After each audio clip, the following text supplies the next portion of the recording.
She had no idea that blocking his path would change everything.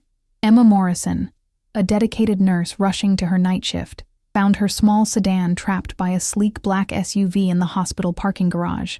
Frustrated and running late, she marched toward the driver, ready to give him a piece of her mind. The window rolled down slowly, revealing a man whose dark eyes held secrets that could destroy her world. Pierce Donovan, Chicago's most dangerous crime lord, found himself face to face with the only woman brave, or foolish, enough to challenge him. If you're listening to this story, don't forget to hit the like button, subscribe to the channel, and tell me in the comments what part of the world you're listening from. The November rain hammered against the concrete pillars of Northwestern Memorial Hospital's underground parking garage, creating a steady rhythm that echoed through the dimly lit space. Emma Morrison gripped her worn leather bag tighter as she hurried toward her car, her white nursing shoes squeaking against the wet pavement. The fluorescent lights overhead flickered intermittently, casting shadows that danced across the oil-stained floor. She was already 15 minutes late for her shift in the ICU, and the thought of her patients waiting made her pulse quicken with anxiety. Her small Honda Civic sat exactly where she had left it that morning, wedged between a pickup truck and what appeared to be an expensive black Cadillac Escalade. Except now, the Escalade had parked at an angle, completely blocking her exit path. Emma's frustration bubbled to the surface as she checked her phone. 7:47 p.m.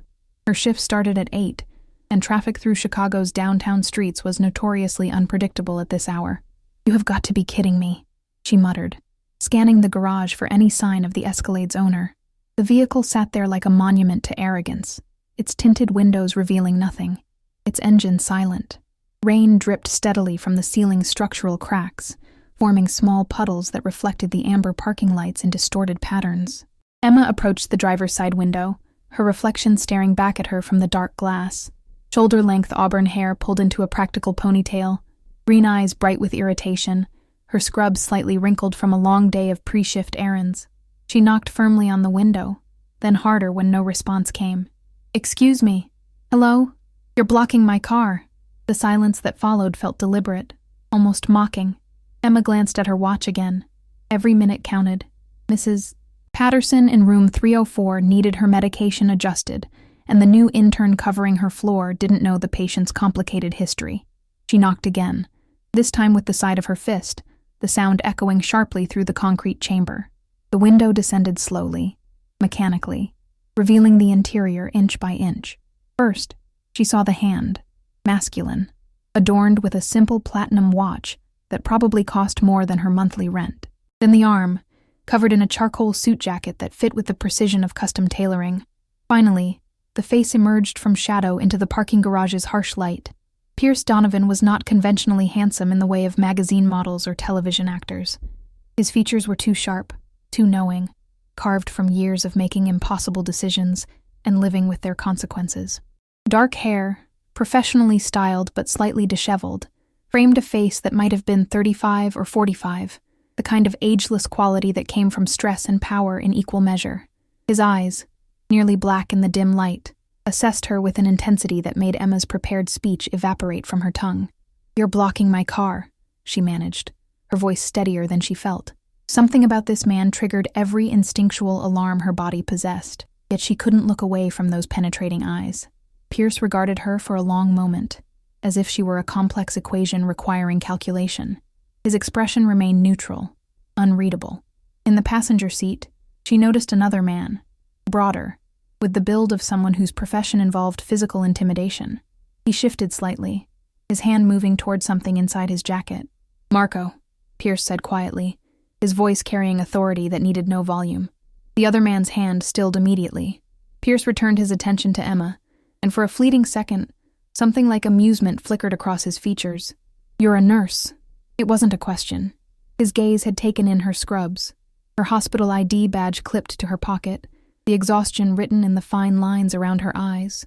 Emma felt simultaneously seen and exposed, as if this stranger had read her entire biography in a single glance. "Yes, and I'm late for my shift, so if you could please move your vehicle. Northwestern Memorial, ICU," Pierce continued, ignoring her request. "Night shift rotation. You park here every evening at 7:30, leave around 8:15 in the morning." He paused, letting the implications of his knowledge settle between them like a physical presence. You should vary your routine. This garage isn't safe. Emma's breath caught in her throat. How did he know her schedule? Had he been watching her? The rational part of her mind screamed at her to step back, to run, to find security. But another part, the part that had talked down aggressive patients and dealt with family members in crisis, held firm. She straightened her spine, meeting his gaze with defiance she didn't entirely feel. Are you threatening me? Warning you, Pierce corrected. His tone remained even, almost conversational, yet something dark swirled beneath the surface of those words. Chicago has predators. Some wear uniforms. Others wear expensive suits.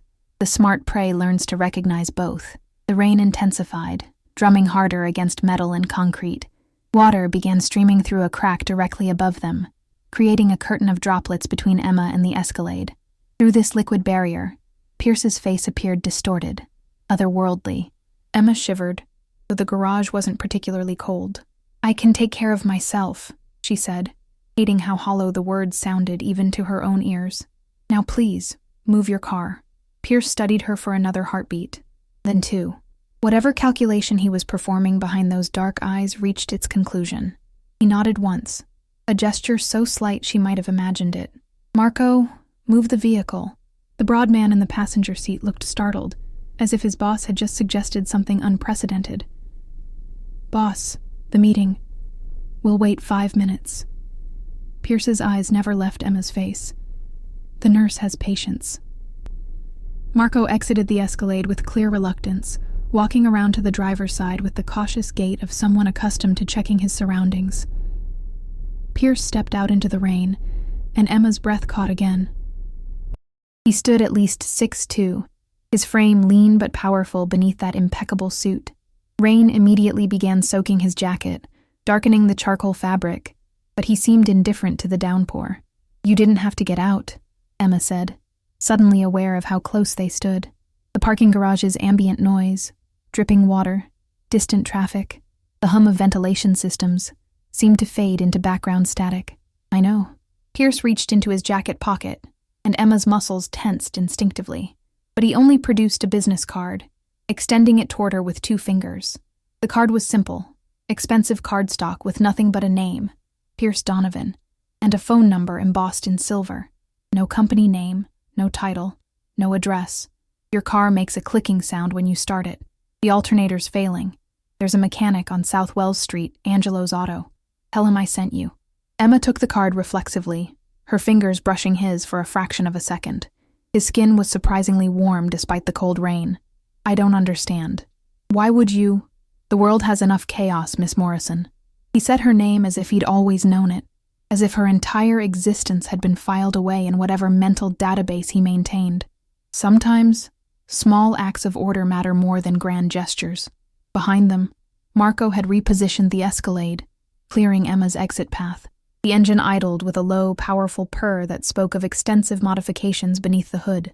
Pierce stepped back, rain streaming down his face, soaking his dark hair flat against his skull. In that moment, with water running in rivulets down his sharp features, he looked less like a businessman and more like something ancient and dangerous. A predator choosing, for reasons known only to itself, not to strike. Thank you, Emma heard herself say, though gratitude felt inadequate and somehow dangerous. Pierce didn't respond verbally. He simply held her gaze for one more moment, then turned and climbed back into the Escalade's passenger seat. The window ascended smoothly, returning him to shadow and privacy. Marco accelerated slowly, the vehicle gliding toward the exit ramp, with the smooth precision of something expensive and deadly. Emma stood frozen in the rain for several seconds after they disappeared, the business card growing damp in her hand. Her heart hammered against her ribs with an intensity that had nothing to do with her previous urgency. Around her, the parking garage returned to its familiar banality. Flickering lights, dripping water, distant sounds of the city above, yet everything felt subtly altered, as if reality had shifted 1 degree off its previous axis. She checked her phone. 7:53 p.m. Still late, but not impossibly so. Emma hurried to her Civic, dropping into the driver's seat and starting the engine. The familiar clicking sound Pierce had mentioned seemed louder now, more ominous. How had he noticed that from inside his vehicle? How long had he been observing her before she approached? As she navigated out of the garage and into Chicago's rain-slicked streets, Emma caught sight of the Escalade several blocks ahead, turning east toward the River District, toward the warehouses and industrial zones where legitimate business rarely ventured after dark. She merged into traffic heading north toward the hospital, but her mind remained fixed on Pierce Donovan's dark eyes and the quiet authority in his voice. The business card sat in her cup holder, its silver lettering catching the passing streetlights. Emma told herself she would throw it away at the first opportunity, that whoever Pierce Donovan was, and every instinct screamed he was someone dangerous, she wanted no further connection to him or his world. But she didn't throw the card away. Not that night. Not ever.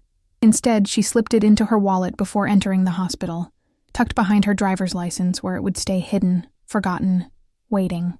Where it would remain until 3 weeks later, when everything changed and Emma Morrison's carefully constructed life collapsed around her like a house built on sand. In room 304, Mrs. Patterson smiled weakly as Emma entered, relief evident in her elderly features. "There you are, dear. I was worried. The new doctor didn't know about my penicillin allergy." Emma snapped immediately into professional mode, checking vitals and medication charts with practiced efficiency. Yet part of her consciousness remained elsewhere, standing in a rain-soaked parking garage, staring into eyes that held secrets darker than Chicago's November sky. The rain continued falling throughout her shift, washing the city clean while revealing nothing of the collision that had just altered two destinies forever.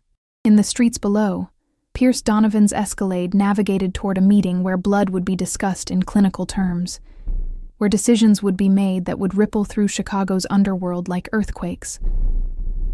And in his mind, briefly, before business consumed his attention entirely, he pictured a nurse with green eyes and unexpected courage.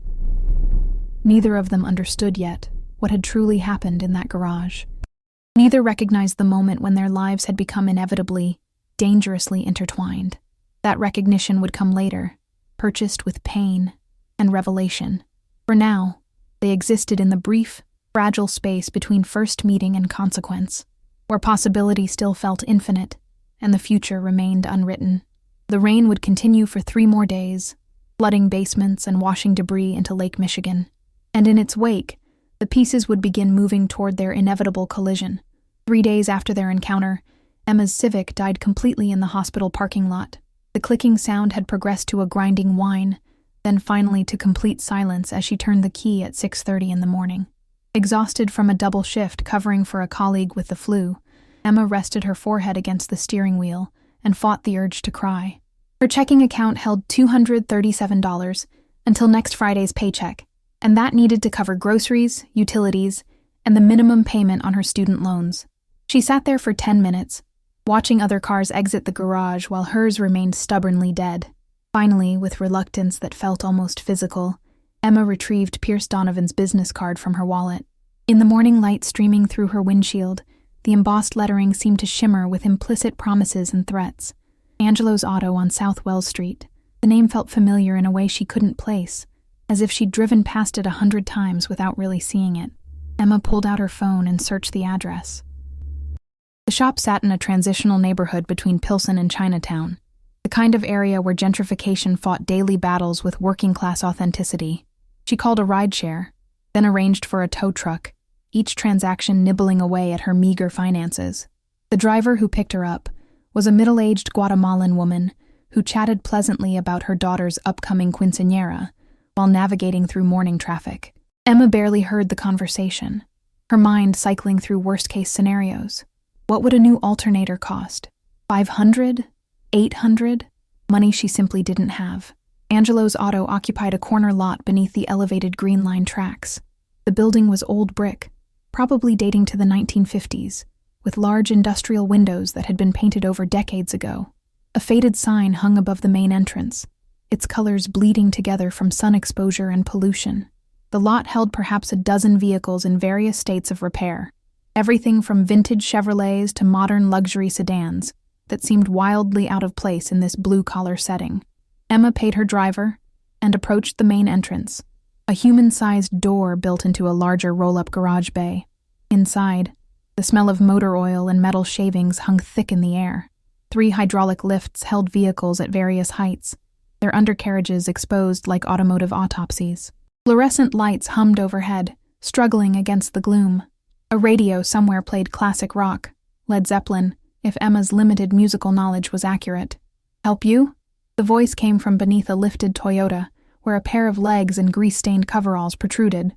The speaker rolled out on a mechanic's creeper, revealing a man in his 60s, with a weathered face and shrewd eyes. Silver hair, still thick, was pulled back in a short ponytail. Tattoos covered both forearms. Military insignias, Emma guessed, though she couldn't identify the specific branch. "Are you Angelo?" "Depends who's asking." The man stood with the easy grace of someone who'd spent decades working with his hands, wiping oil from his fingers onto a red shop rag. He studied Emma with the same assessing quality Pierce had displayed, though less intense, more grandfatherly. "My car died. The alternator, I think. Someone gave me your card. Pierce Donovan." The change in Angelo's expression was subtle, but unmistakable. His eyes sharpened, his posture shifted almost imperceptibly toward attention. Did he now? And what's Pierce Donovan doing giving referrals to pretty nurses? Emma felt heat rise in her cheeks. It's not like that. He blocked my car in a parking garage. I confronted him, and he mentioned you could help. That's all. Angelo's weathered face split into a grin that revealed surprisingly good teeth. You confronted him. Jesus, Mary, and Joseph. You confronted Pierce Donovan. He laughed, a rough sound like gravel being shaken. Girl, you've got either the biggest brass balls in Chicago or the worst survival instincts I've ever witnessed. Maybe both. I didn't know who he was, Emma said defensively. Should I? The laughter died instantly. Angelo glanced toward the street, checking something Emma couldn't identify, then gestured for her to follow him deeper into the shop. They passed the other mechanics, a young Latino man focused intently on an engine rebuild, an older Asian man examining a transmission with what looked like genuine affection, neither of whom looked up or acknowledged their presence. Angelo led her to a small office at the back, little more than a closet with a desk, filing cabinets, and walls covered in automotive calendars from various years. He closed the door carefully, muffling the shop noise to a distant rumble. Sit. He pointed to a metal folding chair, while he settled behind the desk. What's your name? Emma Morrison. Okay, Emma Morrison. I'm going to tell you something, and I need you to listen carefully. Can you do that? Emma nodded, unease creeping up her spine like cold fingers. Angelo leaned forward, his elbows on the desk, his voice dropping to a register meant only for her ears. Pierce Donovan is not a businessman, not in any conventional sense. He's the head of the largest criminal organization in Chicago. He controls the South Side drug trade, runs protection rackets from here to Gary, Indiana, and has enough politicians in his pocket to stock a suit convention. The man you confronted in that parking garage has ordered more deaths than you've probably treated in your ICU. The words landed like physical blows. Emma's mouth went dry. She remembered Pierce's dark eyes, the way his associate's hand had moved toward something in his jacket, the quiet authority that had needed no explanation. Of course. How had she been so blind? But, Angelo continued, watching her reaction carefully, he also has a code. Doesn't hurt civilians without cause. Keeps drugs away from schools. Takes care of people in his neighborhoods. Pays medical bills. Fixes infrastructure the city ignores. Makes sure old ladies can walk to church without fear. He's a monster, Emma. But he's our monster. You understand the difference? No, Emma whispered. I really don't. You don't have to. What you need to understand is this. Pierce Donovan doesn't give personal referrals. Ever. If he sent you here, that means something. It means you're marked as under his attention, maybe under his protection. And in this city, that's either the best or worst thing that can happen to you. Emma stood abruptly, the folding chair scraping against concrete. I don't want his protection. I don't want anything to do with him. I just need my car fixed. Angelo's expression softened. I know, kid, but life doesn't always ask what we want. Now, where's your vehicle? Being towed here. Should arrive in about 20 minutes. Good. I'll look at it personally, get you an estimate. And Emma? He waited until she met his eyes. The estimate will be fair. Not cheap, but fair. Pierce's referral means I won't gouge you, but it also means I can't give you a discount. Anything that looks like charity makes problems. This has to be a straight business transaction. Understood? Emma nodded mutely. She felt as if she'd stepped off a curb and discovered the street was actually a cliff. the ground much farther away than anticipated. Everything about the parking garage encounter now replayed through a new, darker lens. Pierce's knowledge of her schedule wasn't clever observation. It was surveillance. His warning about predators wasn't concern. It was territorial marking. She'd been cataloged, filed, noted in whatever system a criminal empire used to track assets and threats. The tow truck arrived 35 minutes later, Emma's faithful Civic looking pathetic chained to its flatbed. Angelo spent 15 minutes examining the vehicle with professional thoroughness, then delivered his verdict in the shop's customer waiting area, a space with 3 plastic chairs and outdated magazines about fishing. Alternators dead, like you thought. Batteries also shot from trying to compensate. You need both replaced, plus the serpentine belts showing wear that'll cause problems soon. Altogether, parts and labor, $820. Emma's heart sank. How much for just the alternator? You could do that. You'd get maybe 3 months before the other problems cascade. Penny wise, pound foolish, as my mother used to say. Angelo's expression was sympathetic but firm. I can have it done by tomorrow evening. You need a loaner? I can't afford, not a rental, a loaner. No charge, part of the service. He was already moving toward a keyboard mounted on the wall, selecting a ring attached to a tag marked Civic 96. It's older than yours, but it runs clean. Bring it back when you pick up your car tomorrow. Emma followed him to the lot, where he unlocked a beige Honda Civic that had probably been manufactured when she was in elementary school. The interior was immaculate despite its age, smelling faintly of the pine air freshener hanging from the rearview mirror. Angelo, thank you. Really. He waved off her gratitude. Don't thank me. Thank compound interest. You'll be paying off that $800 for a while, I'm guessing. I'll figure it out. Emma slid behind the wheel, adjusting the seat. Can I ask you something? Shoot. Why do you work for him? For Pierce Donovan? Angelo's face hardened, not with anger, but with something more complex. Regret mixed with resignation, mixed with stubborn loyalty. I don't work for him exactly, but 20 years ago my daughter got cancer. Leukemia. Our insurance company denied coverage, called it a pre-existing condition from some childhood illness. Pierre, Mr. Donovan's father, was in charge then. He heard about it somehow, and suddenly Elena's treatment was covered. Private specialists, experimental drugs, the works. She's 38 now, 2 kids, teaches 3rd grade in Evanston. He paused, staring at something in the middle distance only he could see. Every man makes deals with devils, Emma. Most just pretend they don't. My daughter lives because a monster decided she should. So yeah, I fix his cars. I fix cars for his people. And I don't ask questions about the blood I sometimes find in trunks. The confession hung between them like a ghost, neither haunting nor comforting, simply present. Emma started the loaner Civic, its engine turning over with the reliable sound of proper maintenance.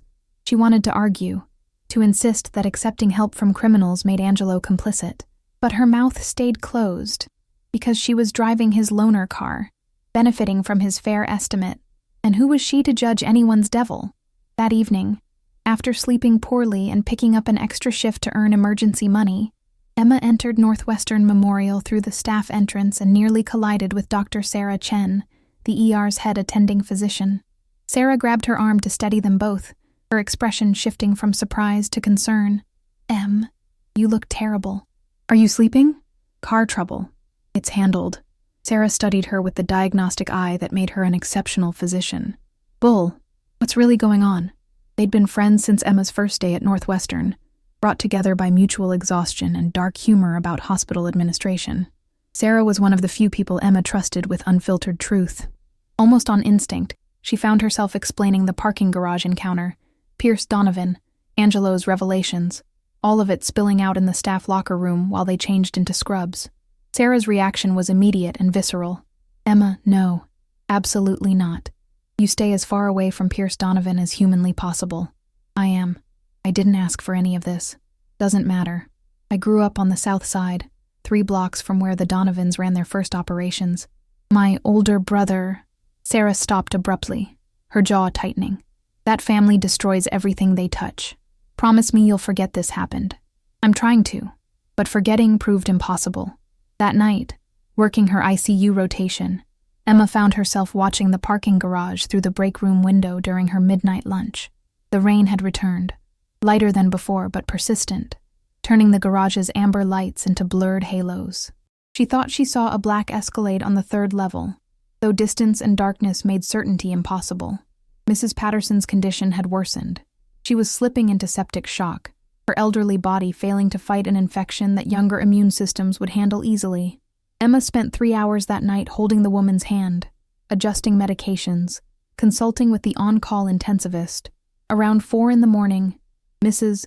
Patterson stabilized, her vitals returning to concerning but manageable ranges. "Thank you, dear," the elderly woman whispered. "You're an angel." Emma smiled, exhausted. "Just doing my job." But driving home at sunrise in Angelo's loaner Civic, she wondered about the nature of angels and devils, protection and predation. Pierce Donovan was a criminal who destroyed lives, yet Angelo's daughter taught 3rd grade because of him. He was surveillance and threat. Yet he'd noticed her car trouble and offered help. The world, Emma was learning, did not divide cleanly into good and evil. It was messier than that, more complicated, painted in shades of gray that her nursing ethics textbooks had never prepared her for.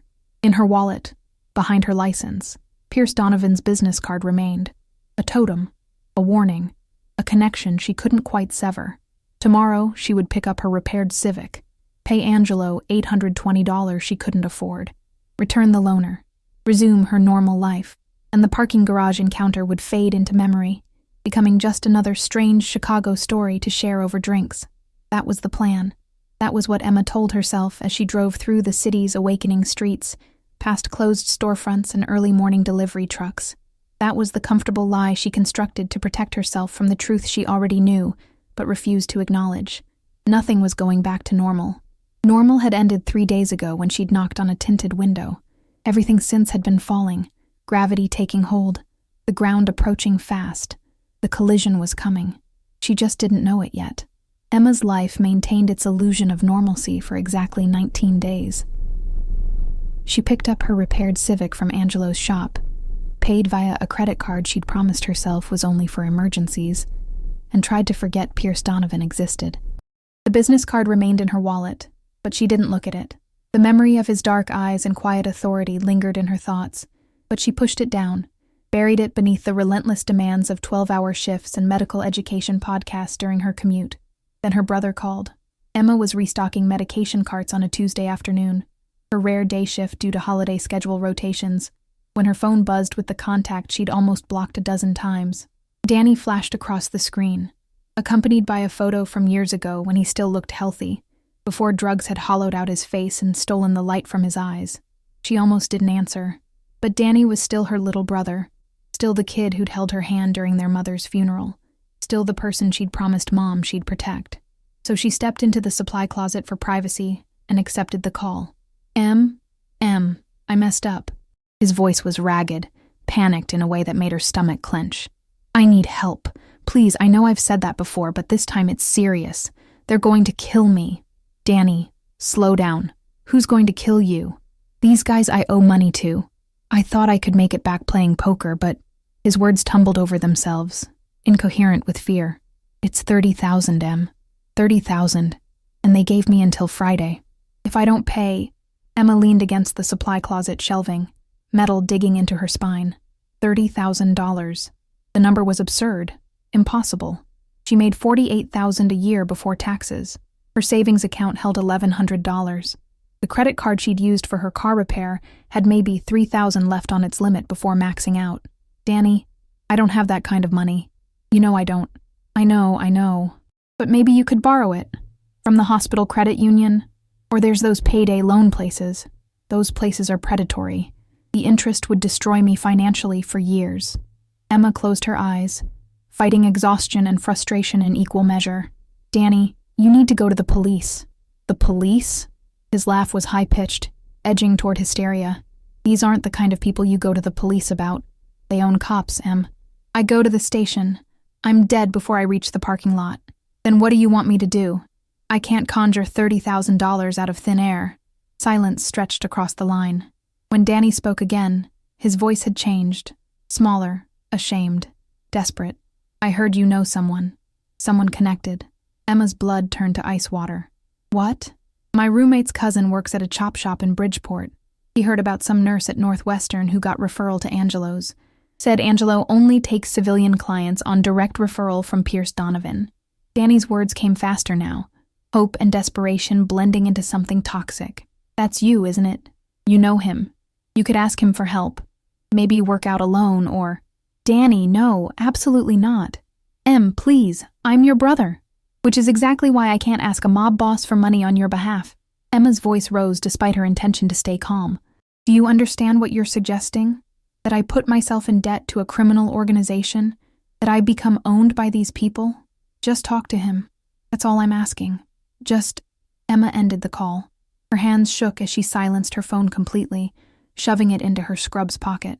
Around her, the supply closet's mundane inventory, gauze packages, IV bags, antiseptic solutions, seemed to mock her with their ordinariness.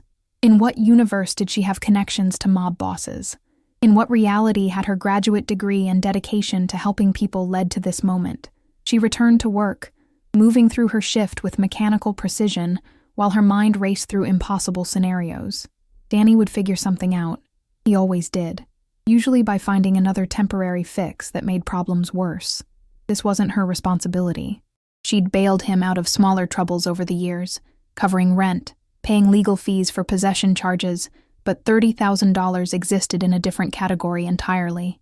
Yet, he was her brother, the only family she had left after their father's heart attack 3 years ago. Mom had made Emma promise, there at the end, her hand squeezing with surprising strength. Take care of your brother. He needs you. That promise felt like chains now, binding her to Danny's self-destruction. Emma left Northwestern at 5, exhausted from mental spiraling more than physical labor. The December afternoon had gone dark early, heavy clouds promising snow. She drove aimlessly for a while, not ready to return to her small Logan Square apartment where she'd just sit and worry. Eventually, without conscious decision, she found herself parking across the street from a restaurant in River North, Lucia's, according to the tasteful sign above its entrance. The place looked expensive in that understated way that signaled real money rather than pretension. Warm light glowed through floor-to-ceiling windows, revealing leather booths, dark wood paneling, and well-dressed clientele. A valet station occupied the curb, 2 young men in formal attire waiting to park luxury vehicles. Emma didn't know why she'd driven here until she checked her phone's map history and realized this was the address associated with Pierce Donovan's business card. Not an office, not a warehouse, a restaurant. She sat in her Civic for 20 minutes, watching people come and go, couples celebrating anniversaries, business groups conducting deals over pasta and wine, a family with 2 small children, the mother's laugh carrying faintly through the cold air. Nothing sinister, nothing criminal, just a successful Chicago restaurant on a Tuesday evening. Then the black Escalade arrived. Emma recognized it instantly, though she couldn't say exactly how. Some combination of the vehicle's specific shine, the way it moved, the aura of controlled danger it projected. The valet opened the passenger door, and Pierce Donovan emerged into the winter evening wearing a dark overcoat that probably cost more than her car repair. He looked tired, Emma noticed. The same sharp features, same dark eyes, but something weary around the edges. He exchanged brief words with the valet, pressed what was probably a generous tip into the young man's hand, then turned toward the restaurant entrance. His gaze swept the street with habitual caution, and stopped on Emma's Civic. Even across 2 lanes of traffic and 60 feet of distance, she felt the impact of his recognition. Pierce stood motionless for 3 seconds, his expression unreadable in the restaurant's spilled light. Then he changed direction, moving toward her car with unhurried purpose. Emma's instinct screamed at her to start the engine and drive away, but her hand stayed frozen on the steering wheel as Pierce approached her driver's side window. She rolled it down, cold air flooding the Civic's interior. "Miss Morrison." His voice carried the same quiet authority she remembered. "Are you following me? Or is this a remarkably unlikely coincidence?" "Coincidence," Emma managed. I didn't mean to." Pierce studied her face with that intensity that felt like being read in a language she didn't speak. "You're upset. What happened?" "Nothing. It's not your concern." "Maybe not, but you drove to my restaurant and parked across the street for…" He checked a watch that caught streetlight like captured stars. 23 minutes. "So either you're working up courage to speak with me, or you're conducting amateur surveillance." Which is it? The directness of the question, stripped of polite social cushioning, cut through Emma's defenses. She found herself answering honestly. My brother owes money to dangerous people. $30,000. He suggested I ask you for help, which is insane, but I don't know what else to do, and I wasn't going to actually come inside. I just needed to. She trailed off, realizing how pathetic this sounded. Pierce's expression remained neutral, giving away nothing. Park your car in the valet area. Come inside. I can't. I shouldn't be here. This was a mistake. Emma. Her name from his lips carried weight, familiarity that shouldn't exist between strangers.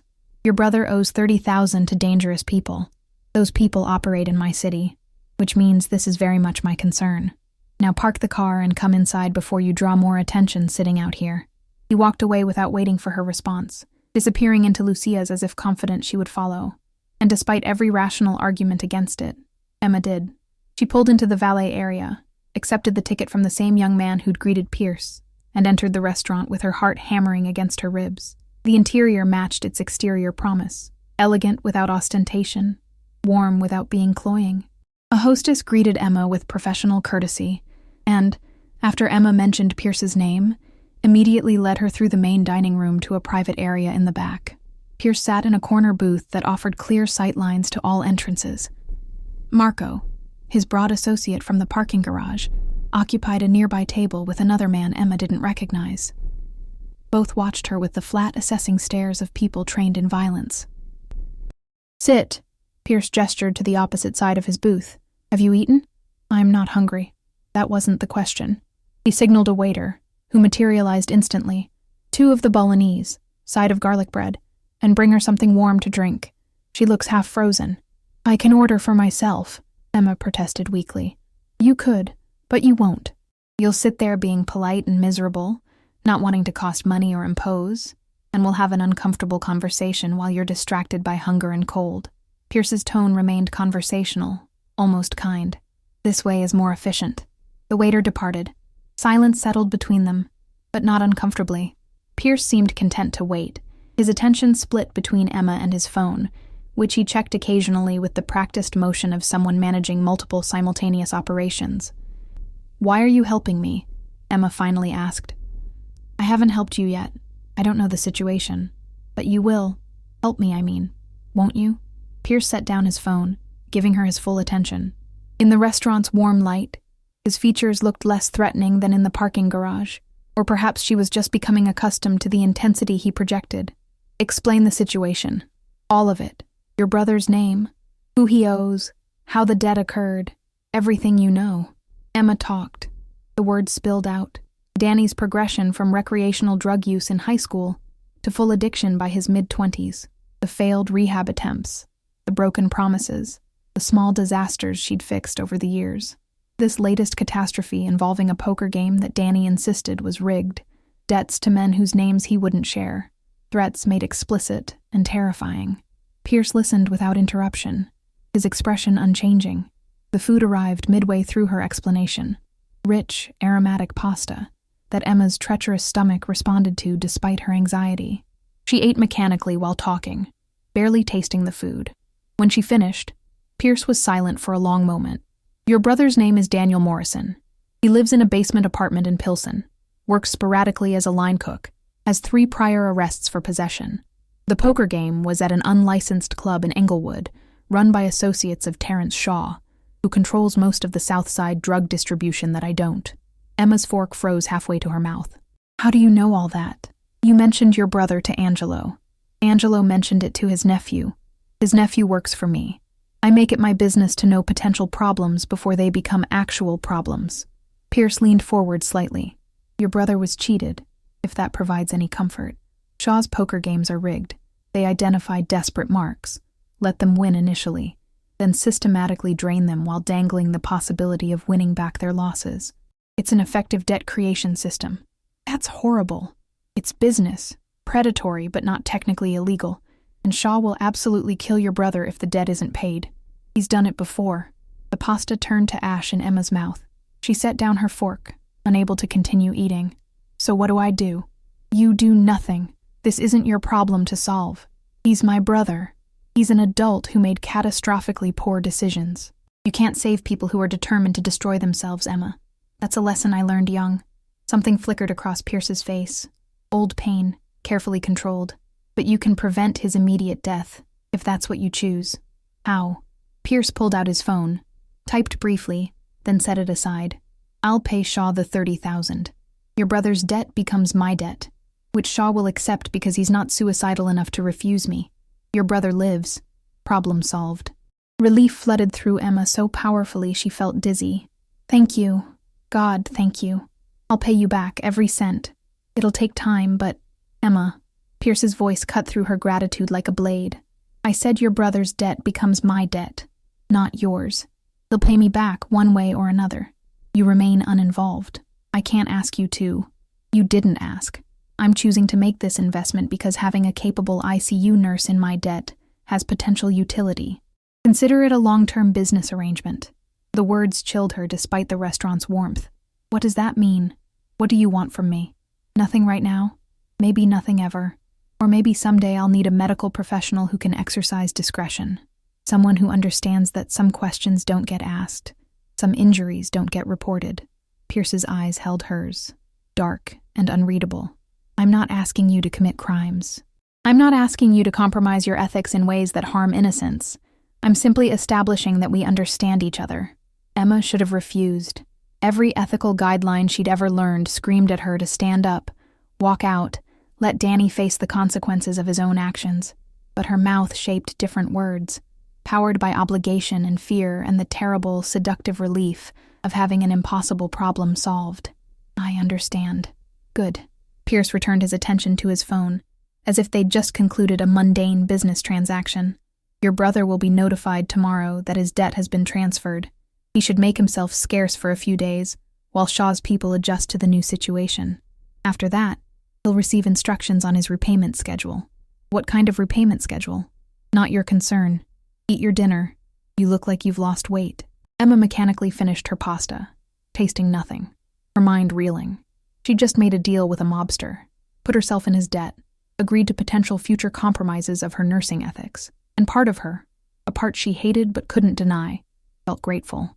Danny would live. The immediate crisis was solved. The rest could be dealt with later. Pierce walked her to the valet station after she'd refused dessert and coffee.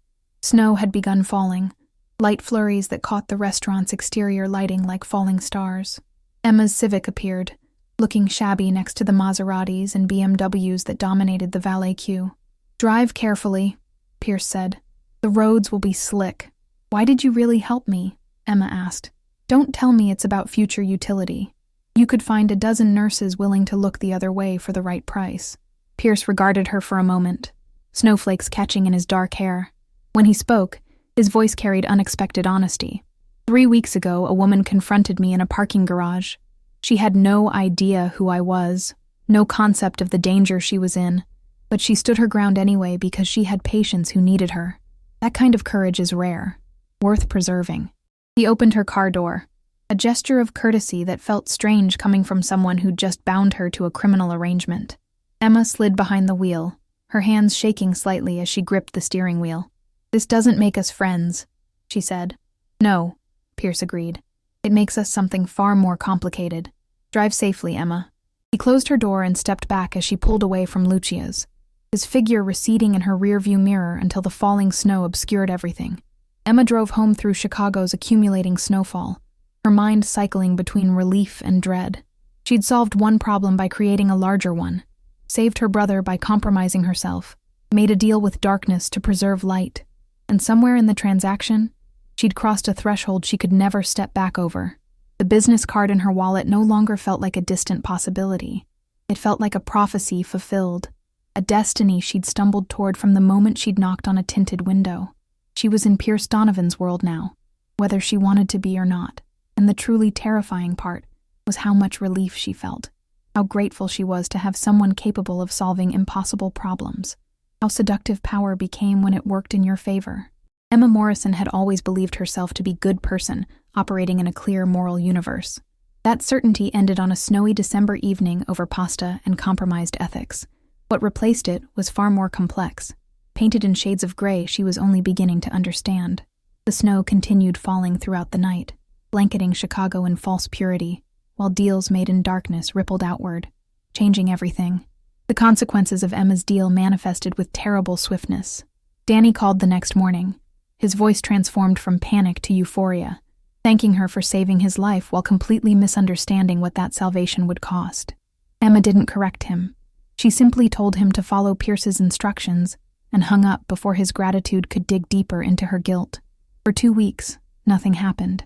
Emma worked her shifts, slept poorly, and waited for the debt to come due. Every unknown number triggered anxiety. Every black SUV she noticed in traffic made her pulse quicken. But Pierce Donovan remained absent from her life, a dark specter lingering at the periphery of her consciousness. Then Mrs. Patterson died. It happened on a Thursday night during Emma's regular ICU rotation. The elderly woman's infection had resurged despite aggressive antibiotic treatment, overwhelming her compromised immune system. Emma held her hand through the final hours, watching monitors transition from concerning to critical to flatline. The death wasn't unexpected. Mrs. Patterson's chart had included a DNR order for months, but it hollowed something out in Emma's chest nonetheless. She'd lost patients before. It was inevitable in ICU nursing, part of the profession's harsh mathematics.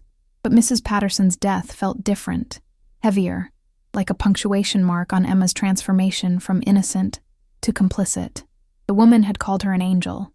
Angels didn't make deals with criminals.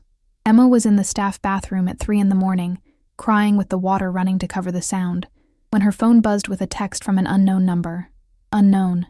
Silver Volvo in the parking garage. Level 2. Man inside needs immediate medical attention. Tell no one. Come alone. Emma stared at the message, her tears drying on her cheeks as adrenaline surged through her system. This was it, the debt being called. And despite her fear, despite knowing she should ignore the text and report it to security, she found herself moving.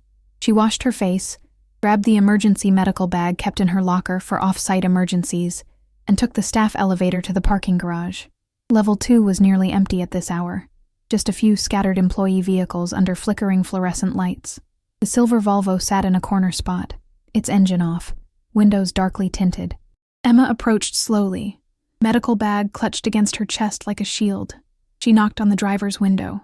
It descended to reveal Marco, Pierce's associate, his expression grim. "Get in back. Fast." Emma obeyed, sliding into the rear seat, and immediately understood the urgency.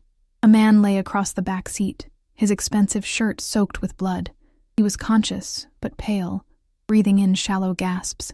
Emma's training kicked in automatically, assessment overriding fear. "Gunshot wound?" she asked, already examining the injury. "Upper right chest. The bullet had entered near the collarbone and exited through the back.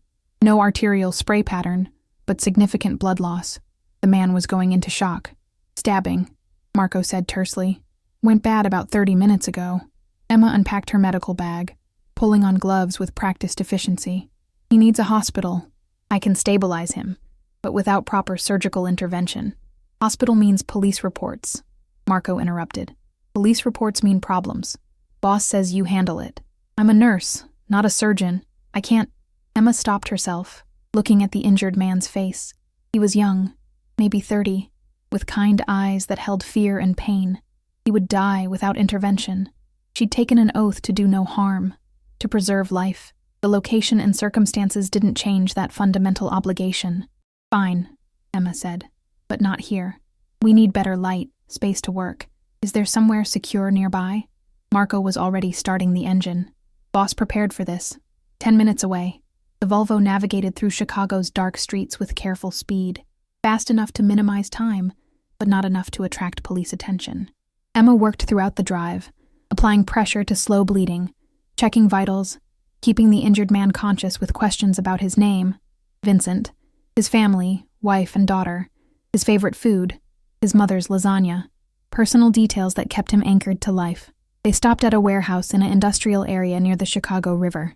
The building looked abandoned from outside, but the interior revealed sophisticated renovations, clean spaces, good lighting, and what appeared to be a fully equipped medical facility. Examination table, autoclave, surgical instruments, monitoring equipment. Someone had invested serious money in creating an off-books medical center. "What is this place?" Emma asked as Marco helped Vincent onto the examination table, where people come when hospitals ask too many questions. The new voice came from behind her. Emma turned to find Pierce emerging from a side office, his expression carved from stone. "Can you save him?" Emma assessed Vincent's condition under proper lighting. The wound was serious but manageable if she worked fast. "I think so, but I need help. I can't monitor vitals and perform wound repair simultaneously." "Tell me what to do," Pierce said, already moving to the sink to scrub his hands. For the next 2 hours, Emma existed in the focused clarity of emergency medicine. She irrigated the wound, tied off bleeding vessels, repaired damaged tissue with sutures that would have made her nursing instructors proud.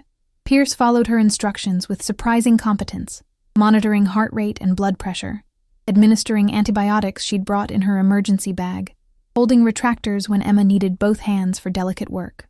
Vincent remained conscious throughout, his jaw clenched against pain Emma couldn't fully eliminate, with the limited analgesics available. She talked to him constantly, explaining each step, promising him he'd see his daughter's next birthday, keeping him focused on survival rather than suffering. Finally, miraculously, it was done. Vincent's vitals stabilized. The wound was closed, properly dressed, infection risk minimized as much as possible without hospital resources. Emma stepped back from the table, her scrub splattered with blood, her hands steady despite the adrenaline crash beginning to set in. "He needs monitoring for the next 72 hours, Emma told Pierce.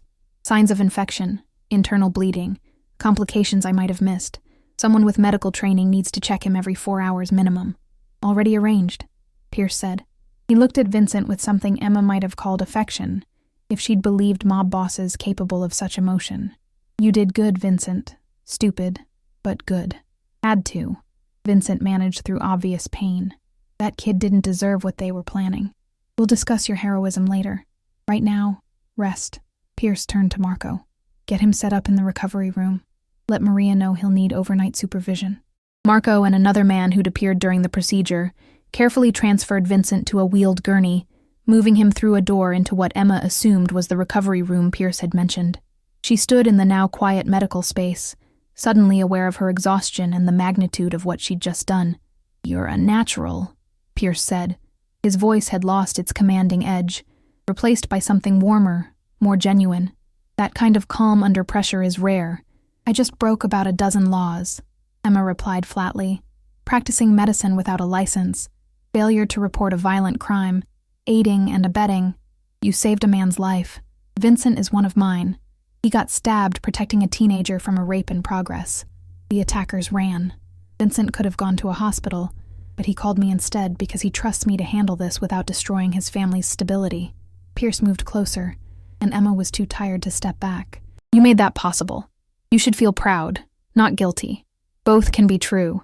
Emma pulled off her bloody gloves, dropping them in a medical waste container. "Is this what having me in debt means? Middle-of-the-night texts to treat criminals? Vincent's not a criminal. He's a union electrician who happens to work for my construction companies. Most of my people are just regular folks making a living." Pierce's expression hardened. "But yes, this is part of what it means. People in my world can't always access normal channels. Sometimes we need medical care without questions. Sometimes that care means the difference between life and death." Emma wanted to argue, to rage against the impossible position he'd placed her in, but Vincent's face kept appearing in her mind. His fear, his pain, his relief when Emma had promised he'd survive. She'd saved him. Whatever moral complications surrounded that act, the core truth remained pure. "I need to get back to the hospital," Emma said. "My shift ends in 3 hours. If I'm not there, people will notice. Marco will drive you. He'll also bring you a clean change of scrubs." Pierce paused, seeming to calculate something. "You did well tonight, Emma. Better than I expected. That's worth acknowledging. I don't want your acknowledgement. I want my life back. That's not an option anymore. You know that." He said it without cruelty, simply stating fact. "But we can make this arrangement bearable. Name your price." "My price?" Emma laughed, the sound bitter. "My price is being able to sleep at night without feeling like I've compromised everything I believe in." "Set a financial price," Pierce clarified. "I'm not a monster who expects free labor. Vincent's treatment tonight. What would that cost at a hospital?" Emma did quick math. Emergency surgery, medications, monitoring. Conservatively, $40,000. "But I'm not asking you for—" I'll deposit $50,000 in an account of your choosing. Compensation for tonight and future services. Use it however you want. Pay off loans, help your brother, donate it to charity. I don't care, but you will be paid. Pierce's tone left no room for argument. My people take care of each other. You're one of my people now, whether you like it or not. Marco returned then with fresh scrubs and a plastic bag for Emma's soiled clothing. Pierce disappeared into his office without further comment, leaving Emma to change in a small bathroom off the main medical area. She stared at her reflection in the mirror. Pale skin, dark circles under her eyes, hair escaping from her ponytail, a small spot of Vincent's blood on her jaw that she'd missed during initial cleanup. She looked like a stranger, or perhaps she looked like herself for the first time, the comfortable illusions stripped away. Emma Morrison, ICU nurse, good person, someone who followed rules and did the right thing. That person was a fiction. The woman in the mirror had just performed unlicensed surgery in a mob-owned medical facility and had done it without hesitation. The drive back to Northwestern passed in silence. Marco navigated through pre-dawn streets with the same careful precision as before. He pulled up at the staff entrance just as the sky began lightening toward sunrise. Boss was right about you, Marco said as Emma gathered her things. You got spine. That's rare. Emma didn't respond. She simply exited the Volvo and returned to the hospital, where her shift was ending and the day shift nurses were arriving. She changed scrubs again in the locker room, burning the clean ones Marco had provided in case they somehow carried evidence. Then she completed her end-of-shift documentation with mechanical precision, her handwriting steady despite her internal turmoil. Sarah Chen caught her in the parking garage as Emma headed toward her Civic. You look like hell. Rough shift? Mrs. Patterson passed, Emma said, which was true but felt like a deflection. Damn, I'm sorry. Sarah squeezed her shoulder in sympathy. Go home. Sleep. Take care of yourself. Emma drove home through morning traffic, the city waking around her with its usual oblivious energy. She made it to her apartment, locked the door, and immediately checked her bank account on her phone. $50,000 had been deposited at 5:47 a.m., listed as payment from LDC Construction LLC. The money sat there, tangible proof of her transformation. Emma could pay off her car repair credit card debt immediately, eliminate her student loans, build an actual savings account instead of living paycheck to paycheck. All it cost was her sense of self. She called in sick for her next 2 shifts, the first time she'd used sick leave in over a year.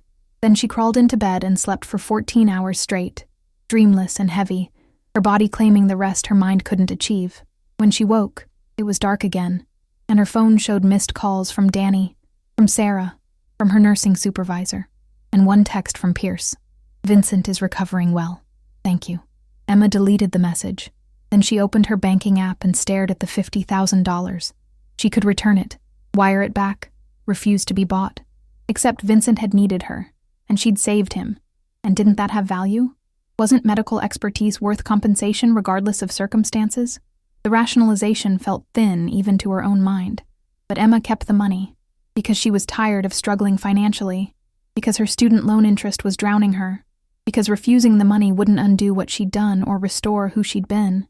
She was one of Pierce Donovan's people now. That reality had weight, gravity, inevitability. Fighting it seemed as futile as fighting the rotation of the earth. Over the following week, Emma returned to work and tried to resume normalcy, but everything felt subtly wrong, like a shirt worn inside out. She performed her nursing duties with the same competence as always, yet felt disconnected from the hospital's bureaucratic procedures and ethical guidelines. She'd operated outside those systems and discovered they weren't as inviolable as she'd believed. Danny called repeatedly, oblivious to Emma's crisis, babbling about how Pierce had set him up with a legitimate job, maintenance work at one of the mob boss's properties, regular hours, decent pay. He's actually helping me get clean, Danny said, his voice filled with something that might have been hope. He's tough, but fair. I really think I can turn things around this time. Emma wanted to warn him that Pierce Donovan wasn't a benevolent benefactor, that debts to men like him never truly got paid. But she stayed silent, because what authority did she have to criticize? She'd taken the same devil's bargain. The week culminated with Emma working a Friday night shift that should have been routine, but spiraled into chaos. A multi-car pileup on the Kennedy Expressway sent a flood of trauma cases to Northwestern's ER, overwhelming staff and resources. Emma worked a double shift, 16 hours straight of triage and emergency response, saving lives with the same focused competence she'd applied to Vincent. She was finally heading to the parking garage at 11 p.m., so exhausted she could barely walk straight when she saw them. 2 men in dark clothing waiting near her Civic, not hospital security. Their postures were wrong, predatory rather than protective. Emma's instincts screamed danger. She immediately reversed course, moving back toward the hospital entrance where witnesses and security cameras would offer protection. But a third man appeared, blocking her path. Young, Latino, with a teardrop tattoo under his left eye. "Emma Morrison?" he asked, his voice almost polite. "Who's asking?" "Message from Terrence Shaw. He wants Pierce Donovan to know that moving in on his business has consequences. He can't touch Donovan directly." "The people Donovan protects?" The young man's smile was terrible. "Different story." Emma tried to run. She managed maybe 3 steps before rough hands grabbed her from behind, dragging her back. She screamed, but the parking garage was nearly empty at this hour, and the sound echoed uselessly against concrete walls. Something pressed against her mouth, chemical-soaked cloth, and the world began tilting sideways as drugs flooded her system. The last thing Emma saw before consciousness faded was her attacker's face, his expression not cruel, but almost apologetic. Then darkness claimed her, and she fell into it like drowning, like the ground finally arriving after a long, long fall. She woke in darkness, head pounding, mouth tasting of chemicals. Emma tried to move and discovered her hands were bound behind her back, zip ties cutting into her wrists. She was sitting on cold concrete, her back against what felt like a metal pole. Gradual acclimation revealed she was in some kind of basement, windowless, illuminated only by a single bulb hanging from the ceiling. A man sat in a folding chair 15 feet away, watching her with professional patience. Large, muscular, with scars that suggested a violent life. "You're awake. Good. Boss wants to talk to you." Emma's nursing training kicked in even through her fear. Assess the situation. She wasn't visibly injured beyond the wrist restraints. The room showed no evidence of torture equipment or weapons. Either they planned to kill her quickly, or this was about something else. "What do you want?" Her voice came out hoarse. "Like I said, boss wants to talk." The guard pulled out a phone, typed briefly, then returned his attention to her. "Won't be long now." Emma focused on breathing steadily, forcing down panic. She thought of Pierce, wondered if he knew she'd been taken. Wondered if he'd care enough to intervene, or if she was simply an acceptable loss in whatever war he was fighting with Terrence Shaw. Footsteps approached from somewhere above, measured, unhurried. A door opened at the top of a staircase Emma hadn't noticed in the darkness. A man descended, and Emma knew immediately this was Terrence Shaw. He was older than Pierce, maybe 50, with iron-gray hair and a face that had once been handsome, but had hardened into something cruel over years of violence. He wore casual clothing, jeans, a leather jacket, but moved with the confidence of someone accustomed to absolute power within his territory. "Miss Morrison," Shaw said, his voice surprisingly cultured. "I apologize for the dramatic circumstances, but you understand. I needed Pierce Donovan's attention. Taking one of his people seemed the most efficient method." "I'm not one of his people," Emma said, knowing it was a lie even as the words formed. "You treated Vincent Calabrese in an unlicensed medical facility 3 weeks ago. You accepted $50,000 as compensation. Your brother works for Donovan's construction company. Your car was serviced by Angelo Ricci, who's been in Donovan's pocket for 2 decades. Shaw crouched down, bringing his face level with Emma's. "You're one of his people, Miss Morrison, and that makes you leverage." Emma's heart hammered against her ribs. This was about Pierce, not her. She was collateral damage in a war between criminals. "He won't negotiate for me. I'm just a nurse." "We'll see." Shaw stood, nodding to his guard. "Keep her comfortable. Feed her. Let her use the bathroom as needed. Donovan has 24 hours to meet my terms, or Miss Morrison becomes an unfortunate casualty." He ascended the stairs without further comment, the door closing with a heavy finality. Emma was alone with her guard, who seemed more bored than hostile. Time passed. She had no way to measure how much without her phone or watch. The guard changed shifts twice, suggesting at least several hours of captivity. Emma cycled through fear, anger, desperation, and strange moments of calm. She thought about Mrs. Patterson, about Vincent, about all the lives she'd saved, and the one life she'd failed to protect, her own. She thought about Pierce Donovan and wondered if making deals with darkness ever worked out the way you hoped. And she wondered, with bitter irony, if she would live long enough to regret all the choices that had led to this cold basement, and the knowledge that she'd become exactly what she'd sworn never to be, someone whose value was measured in leverage, whose life existed as a pawn in games played by dangerous men. The worst part was knowing she had no one to blame but herself. Pierce Donovan learned of Emma's abduction 17 minutes after it occurred. His security network, a web of informants, cameras, and loyal personnel stretched across Chicago, picked up chatter about Northwestern Memorial, a female nurse, Terrence Shaw's people moving in River North. The information reached Pierce while he was concluding a meeting with aldermen, whose campaign contributions bought his interests favorable zoning considerations. He ended the meeting abruptly. Marco met him in Lucia's back office, where the restaurant's front concealed rooms dedicated to less savory business. A bank of monitors displayed feeds from various locations: warehouses, construction sites, key intersections where drug territory overlapped with legitimate commerce. Marco's expression was grim. Hospital security footage shows 3 males, mid-20s, affiliated with Shaw's Englewood crew. They grabbed her in parking garage level 2 at 2307 hours. Used chloroform, professional extraction. The vehicle was a stolen Honda with plates we traced to a chop shop Shaw controls. Pierce watched the footage in silence. Emma struggling, her scream echoing uselessly, her body going limp as chemicals took effect. Something cold and ancient stirred in his chest. Rage, but focused, refined into the weapon he'd spent years perfecting. Shaw's declared war. Marco continued. Taking civilians, especially medical personnel, breaks every understanding we've maintained. He knows you'll have to respond. He's counting on it. Pierce's mind raced through scenarios and counter-scenarios, the chess game of violence and power that defined his world. Shaw's been losing territory for months. His drug distribution is being undercut by the Sinaloa pipeline I opened through Gary. His protection rackets can't compete with my construction unions. He's desperate, so he takes your nurse. Marco shook his head. Boss, if you respond with full force, we'll have a war. Bodies in streets, police investigations, federal attention.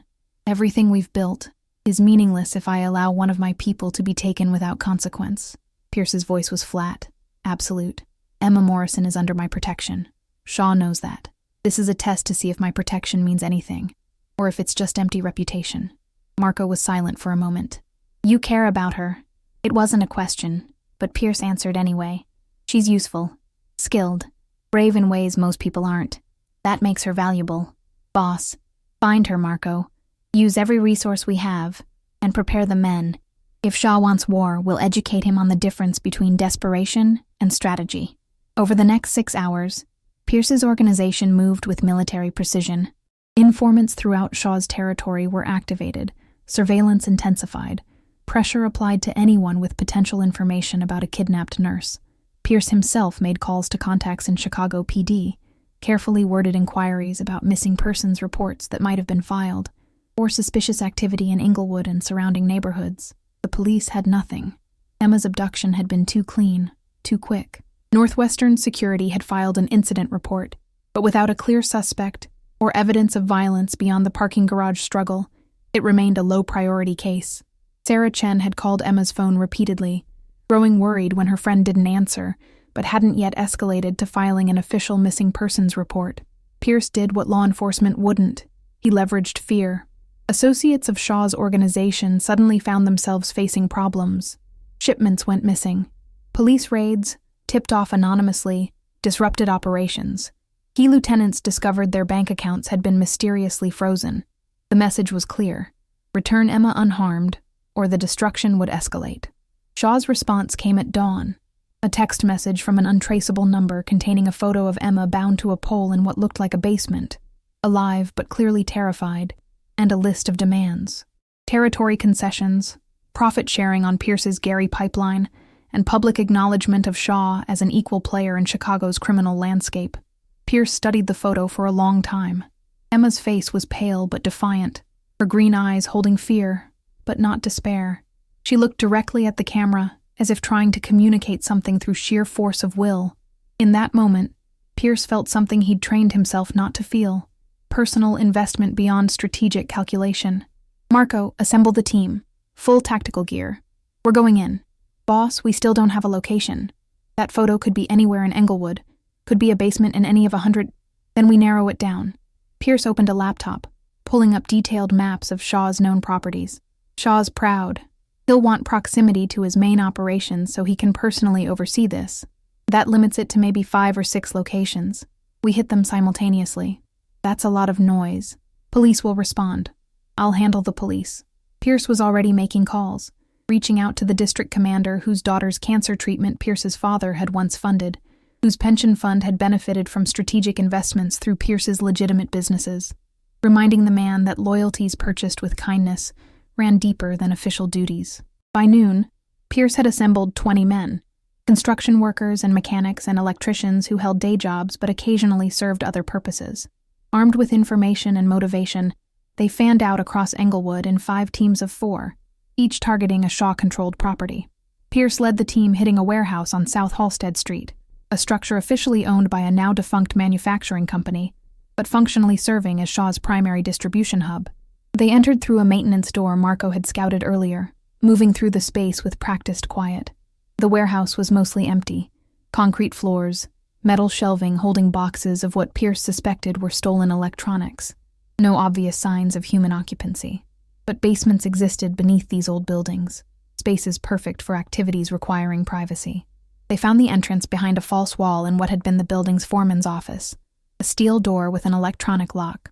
Marco worked on it while Pierce and the other 2 men maintained defensive positions. The lock clicked open after 90 seconds. The stairs descended into darkness punctuated by a single light source below. Pierce went first, his weapon drawn, every sense heightened. At the bottom, a narrow corridor led to several rooms. The first 2 were empty. The third contained a man Pierce recognized as one of Shaw's enforcers, sitting in a folding chair, playing on his phone. The man looked up as Pierce entered, surprise registering for half a second before Pierce's fist connected with his jaw. The enforcer dropped, unconscious before he hit the floor. Pierce zip-tied his hands and moved to the final door. Emma was there. She looked up as Pierce entered, relief and disbelief warring across her features. How did you... Later, Pierce crossed to her quickly, pulling a knife from his belt to cut the zip ties binding her wrists. Can you walk? I think so. They didn't hurt me. Just kept me here, fed me once, let me use a bathroom. Emma rubbed her wrists where the plastic had cut into her skin, looking dazed. I didn't think you'd come. You're mine. Pierce said it simply, as if explaining obvious physics. Shaw took what's mine. That's unacceptable. Marco appeared in the doorway. Building's clear. No sign of Shaw himself. He's smart enough to maintain distance. Let's move. They ascended back to the warehouse level, Pierce keeping Emma close. Outside, the late afternoon sun felt obscenely bright and normal. Pierce's vehicle, a nondescript panel van that wouldn't attract attention, waited in the lot. Marco drove while Pierce sat in back with Emma, checking her over with clinical efficiency, despite lacking medical training. You're sure you're not hurt? No drugs beyond the initial chloroform? No threats of violence?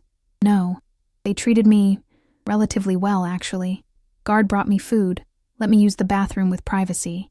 Shaw himself only visited once, just said I was leveraged to make you negotiate. Emma met Pierce's eyes. Were you going to? Negotiate? No. Pierce's expression was stone.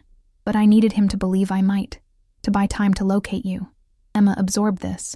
What happens now? Now, Shaw learns that taking my people has consequences that make negotiation irrelevant. Over the next 72 hours, those consequences manifested with calculated brutality.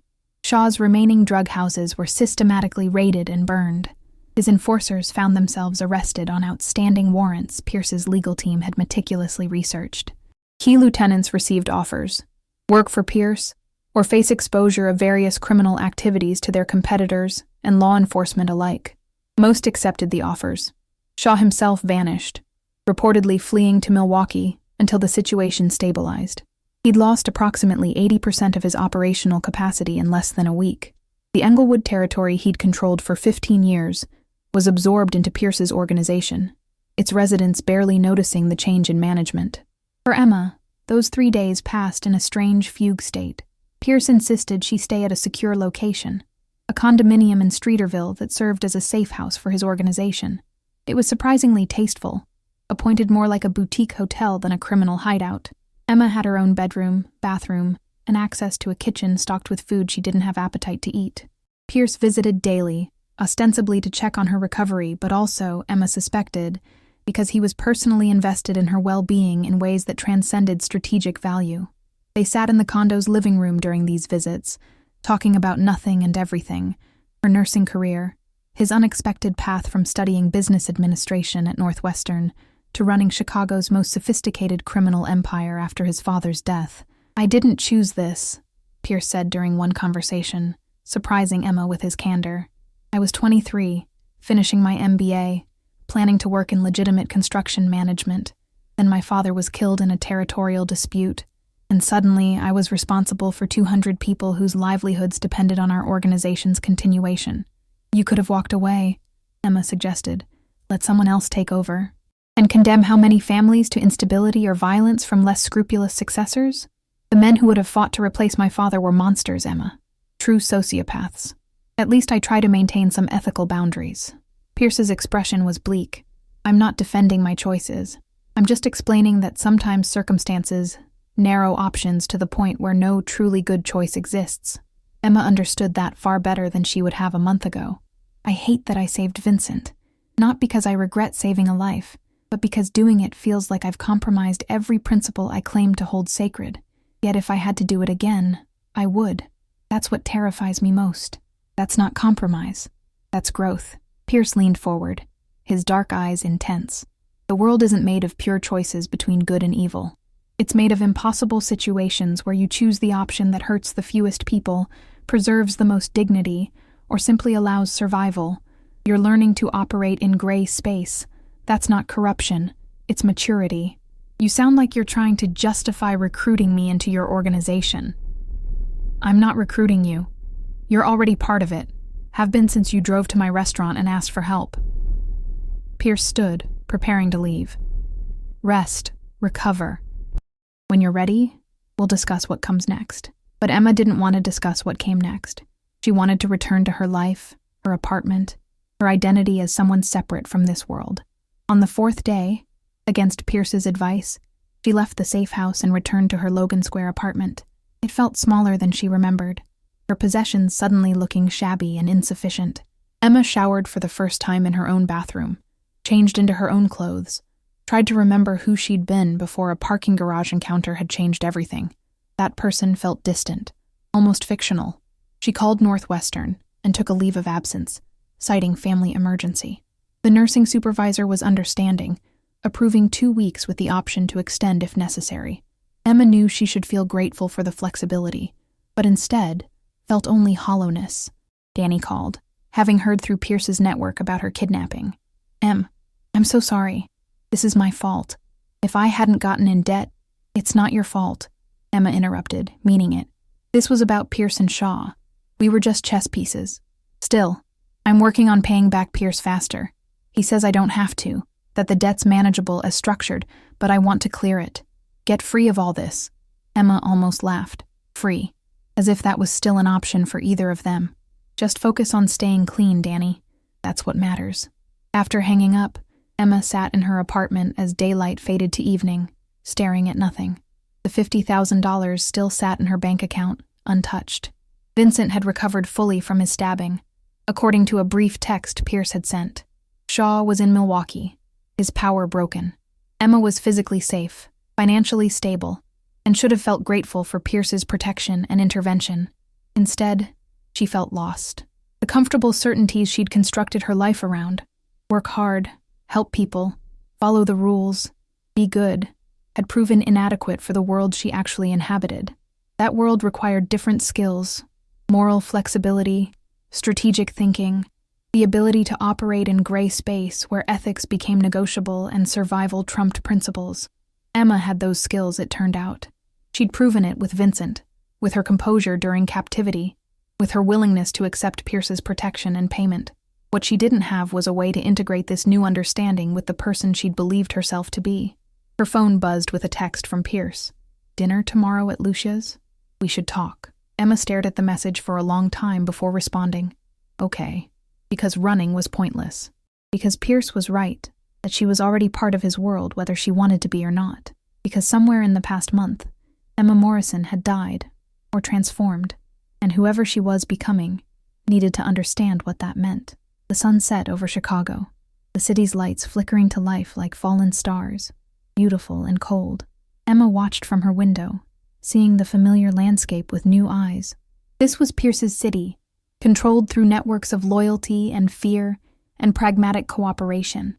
She was part of those networks now, bound by debt and complicity, and the strange connection she'd developed with a man who should have been her enemy. Tomorrow, she would have dinner with a mob boss and discuss her future in an organization that operated beyond law and morality. Tonight, she would sit in her apartment and mourn the woman she'd been, the one who'd believed good intentions were sufficient armor against the world's complexity. That woman was gone. What emerged from her ashes remained to be determined. But as darkness claimed the city and Emma finally moved away from the window, she felt something unexpected beneath her fear and confusion. Possibility. The future was terrifying but also wide open, freed from the constraints of rules that had proven inadequate. She could build something new from these ruins. Not better or worse than before, but different. Real. The storm had come and passed, leaving destruction and opportunity in equal measure. Now came the work of rebuilding, and Emma discovered she was ready to begin. The dinner at Lucia's felt like a mirror image of their first conversation, but everything had changed. Emma arrived wearing jeans and a simple sweater, having abandoned the pretense that this was a formal business meeting. Pierce waited in the same back booth, but this time he stood when she approached, gesturing to the seat across from him, with something resembling genuine welcome. "You look better," he observed. "More rested. I've had time to process. Doesn't mean I've made peace with any of this, but at least I'm not actively denying reality anymore." Emma settled into the booth, accepting the menu from their waiter, but barely glancing at it. "You said we should talk. So talk." Pierce smiled slightly, appreciating her directness. "I want to make you an offer, a formal position within my organization, specifically managing medical services for my people. You'd have a proper facility, staff, resources, and significant autonomy in how you operate. Salary would be substantial, $200,000 annually, plus benefits." The number stunned her. Emma made $48,000 at Northwestern after 3 years of experience. $200,000 was life-changing money. And in exchange, you provide medical care to people who can't access traditional health care for various reasons. Sometimes because they're undocumented. Sometimes because their injuries would trigger police reports. Sometimes because they simply can't afford American medical costs. Pierce leaned forward. "I'm not asking you to participate in violence. I'm not asking you to compromise your medical ethics in ways that harm innocents. I'm asking you to do what you already do. Save lives. But for a population hospitals often fail." Emma absorbed this. It was seductive, the way he framed it. Not criminal facilitation, but community health care. Not enabling violence, but treating its aftermath. The rationalization was too neat, too clean, yet also not entirely wrong. "What about Northwestern? My career there? You could maintain it if you want. Work part-time to preserve your license and legitimacy. Or you could transition fully to working for me. Your choice." Pierce's expression was neutral, giving her space to decide without pressure. "This isn't a command, Emma. It's an offer. You have the right to refuse." "Do I? Really?" Emma met his eyes. "Or will refusing create problems? For me, for Danny, for anyone I care about?" "No." Pierce said it firmly, with conviction. "I'm many things, Emma, but I don't coerce medical personnel. It's counterproductive and morally repugnant even by my flexible standards. If you want to walk away from all of this, return to your normal life. I'll facilitate that. Pay off Shaw's remaining associates to ensure they never target you again.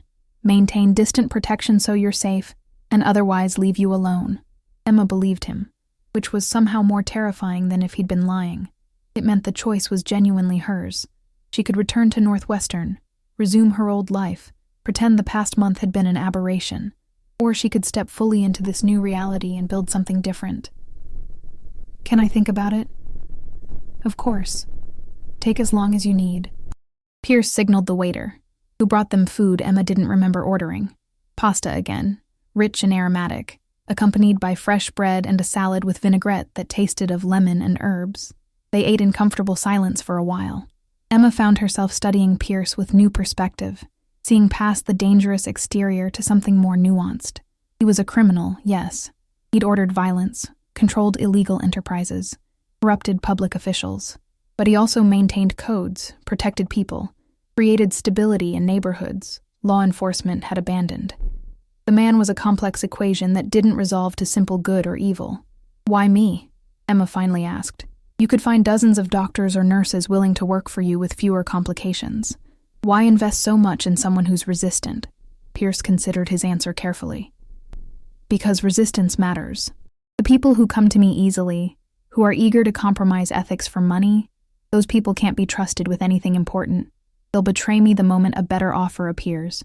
But someone like you, who fights every step, who agonizes over moral implications," he smiled. "That's someone with actual principles worth trusting.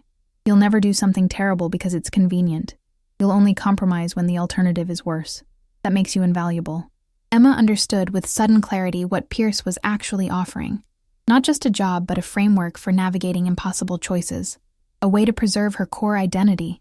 Someone who saves lives, who helps people, while operating in the gray space reality actually inhabited rather than the black and white world she'd pretended existed. "I'll do it," she heard herself say. "But I have conditions." "Name them." "First, I maintain my nursing license and work part-time at Northwestern. I need that connection to legitimate medicine, to the world outside your organization. Second, I have veto power over cases. If you bring me something that violates my ethics in ways I can't reconcile, I can refuse without consequences. Third, Danny stays out of anything criminal. He does legitimate work only, and if he relapses into drugs, you get him treatment rather than punishment." Pierce nodded slowly, approving each condition. "Anything else?" "Yeah. You explain to me, really explain, how you justify what you do. Not the rationalizations or pragmatic arguments, the actual moral framework you use to live with yourself. Because if I'm going to be part of this world, I need to understand how to maintain my humanity within it." "Fair enough." Pierce set down his fork, giving her his complete attention. "My father used to say that civilization is a thin veneer over chaos. The law, the government, the institutions we trust to maintain order, they're all just agreements we pretend are permanent, but they fail constantly, leaving people stranded without protection or resources. What I do is provide alternate structures where official ones don't work. Protection for people the police ignore, medical care for populations hospitals underserve, employment for those shut out of legitimate economies, justice when courts prove inadequate." He paused, gathering his thoughts. "Do I profit from this? Absolutely. I'm not a saint. But I also maintain standards the purely criminal don't. I keep drugs away from schools. I don't traffic humans. I resolve disputes without civilian casualties whenever possible. I'm not good, Emma, but I'm preferable to the alternatives.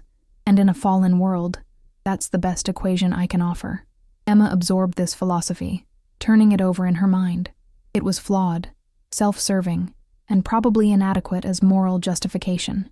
It was also more honest than most people's ethical frameworks, acknowledging complexity rather than pretending simple answers existed. "Okay," she said finally. "I'll try. I'll work for you, provide medical care for your people, and see if I can build something that helps more than it harms. But Pierce, if I ever feel like I've crossed a line I can't come back from, I'm done, no matter the consequences." "Understood." Pierce extended his hand across the table. "Welcome to the organization, Doctor." "Morrison, I'm not a doctor, I'm a nurse. Give it time. I'll fund your medical school if you want it." Emma shook his hand, sealing the arrangement, feeling the strange combination of terror and excitement that accompanied all irrevocable choices. She'd just agreed to work for a criminal empire. She'd compromised everything she'd been taught about professional ethics and legal boundaries. And somehow, it felt less like corruption, and more like finally acknowledging truth, that helping people required flexibility, that rules often served power rather than justice, that surviving in this world meant adapting. Over the following months, Emma's new life took shape. She reduced her Northwestern hours to 2 shifts per week, maintaining her license and connection to traditional medicine. The rest of her time was spent at the medical facility Pierce had expanded, now a sophisticated 3-story building in Pilsen, disguised as a sports medicine clinic, but serving Pierce's organization and the surrounding community. Emma hired staff carefully. A doctor willing to work off books for immigration cases, 2 nurses with emergency room experience, a physician's assistant who'd lost his license over marijuana charges but remained clinically competent.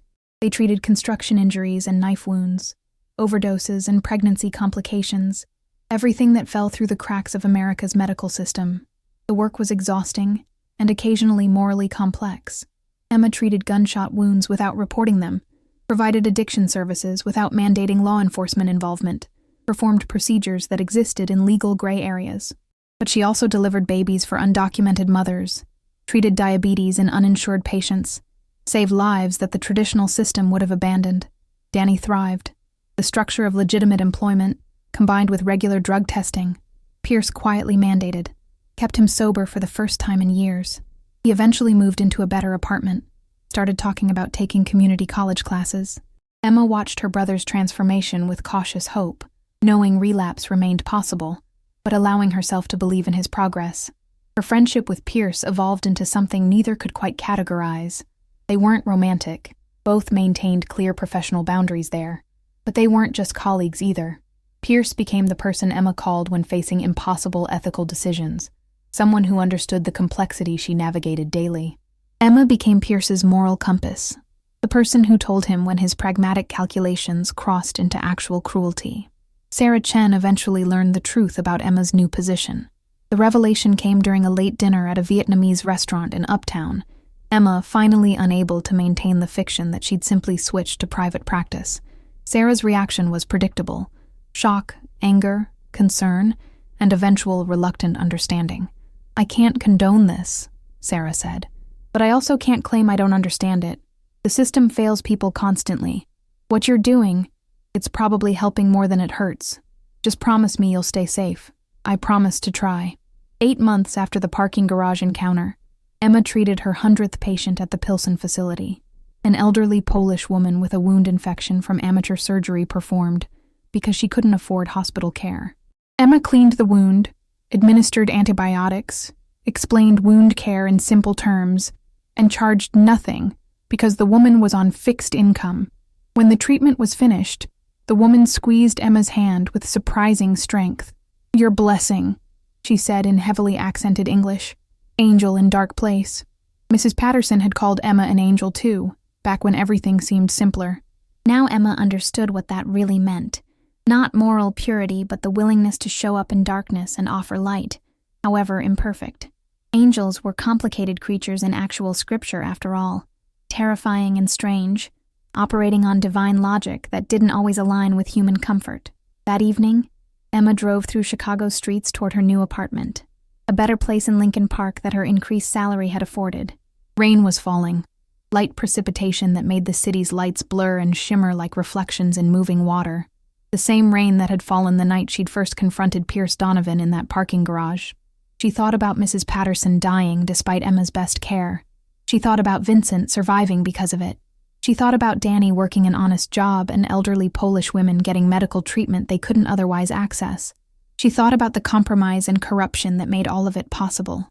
Emma couldn't claim to be a good person anymore, not in the simple way she'd once understood goodness. But she could claim to be helping people survive in a world that tried constantly to destroy them. That had to be enough, because it was all she had to offer. At a stoplight near the Chicago River, Emma checked her phone. A message from Pierce. "New patient incoming tomorrow. Knife wound from domestic violence situation. Female, mid-20s, terrified. Could use your particular brand of compassion." Emma typed back, "I'll be there," because this was her life now. Not the one she'd planned or imagined, but the one she'd built from the ruins of comfortable illusions, helping people who fell through society's cracks, operating in gray space where ethics became negotiable and survival trumped principles, making impossible choices and living with their consequences. The light turned green. Emma accelerated through the intersection, driving through rain-slicked streets toward a future she couldn't fully predict. But for the first time since that parking garage collision, she felt something like peace. Not because she'd resolved her moral conflicts, those would persist forever, sharp and cutting, but because she'd stopped pretending the world was simpler than it actually was. She was one of Pierce Donovan's people. That meant complicity in a criminal empire, but also participation in a support network that protected the vulnerable. It meant compromising her nursing ethics, but also providing care to populations hospitals abandoned. It meant living in moral gray space, but also, perhaps, doing more practical good than she'd accomplished in pure white. The rain continued falling, washing Chicago clean while changing nothing fundamental. The city remained beautiful and broken, magnificent and corrupt, exactly what it had always been. Emma had simply stopped pretending otherwise, and in that honesty, she'd found something worth preserving. Not innocence, which had proven fragile and inadequate, but purpose. The commitment to show up in darkness with whatever light she could carry, however imperfect. Mrs. Patterson had called her an angel. The elderly Polish woman had called her a blessing. Emma didn't feel like either. She felt like a woman who'd made impossible choices and learned to live with their weight, who'd discovered that helping people sometimes required breaking rules designed to protect power rather than serve justice. She felt, finally, like herself. Not the idealized version she'd pretended to be, but the real, complicated, morally ambiguous person she'd always been beneath the comfortable fiction. Emma Morrison drove through Chicago's rainy night toward home, toward tomorrow's knife wound patient, toward a future built from compromise and compassion in equal measure. The collision that had started everything, in that parking garage with that tinted window, with those dark eyes that had seen her more clearly than she'd seen herself, had destroyed who she'd been. But from those ruins, she'd built something new. Something imperfect, but honest. Something worth preserving. The rain washed the city clean, and Emma kept driving, ready for whatever came next. That brings us to the end of Emma and Pierce's story, a tale of impossible choices, moral complexity, and finding purpose in the gray spaces between right and wrong. If you enjoyed this journey through Chicago's criminal underworld and one woman's transformation, make sure you're subscribed to the channel so you don't miss future stories. Drop a comment and let me know what you thought of Emma's choices. Would you have done the same in her position? And as always, thanks for listening, wherever in the world you're tuning in from.